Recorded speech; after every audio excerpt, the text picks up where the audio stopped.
Yeah. What is that? Well, the ability to offer it comes from a degree of experience with working with developers and on developments in the sales process, and in a process of refining the development or helping the developer refine the development for the market. Mm-hmm. So it takes a degree of understanding of what the market's looking for, mm-hmm.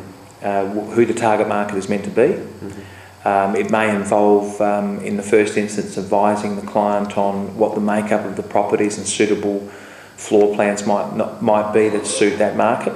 It's not that we're architects or designers of these properties, but rather we can look at a plan and we can say, well, that roughly fits the mould, or no, you've built it too big, you're going to build it too big. That's actually one of the biggest problems, is that you get developers who are doing perhaps a one-off, or maybe it's a second or third one. They make less mistakes as they go on, but unfortunately there's a tendency to build super big properties, and then the last 30 or 60 square metres that is added to the size of that property doesn't give you a return. So giving really good advice early on the piece can save your client tens of thousands, if not on occasion over $100,000 in their development, and then make them more profit out of being well advised about what to go to the market with. And then once you get to the point where you've got a product to take to the market, there is the advice that needs to be offered and given,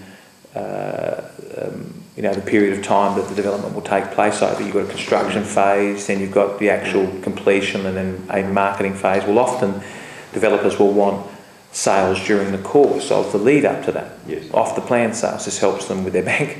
It helps them with just, if you like, peace of mind, knowing that some are away. And I guess also when they do subdivision, or they say remove a building, then of course they're dealing with, in the bank's eyes, a reduced value. So I guess they might have to sell to. You're right. Some lending institutions won't lend unless you get a certain percentage sold before you go to the point of construction. So they'll want to see contracts which justify the decision to lend money. Yeah. And there are projects that hang around a long time not selling, or not having sold enough to get across the line, and so that will hold them back a bit.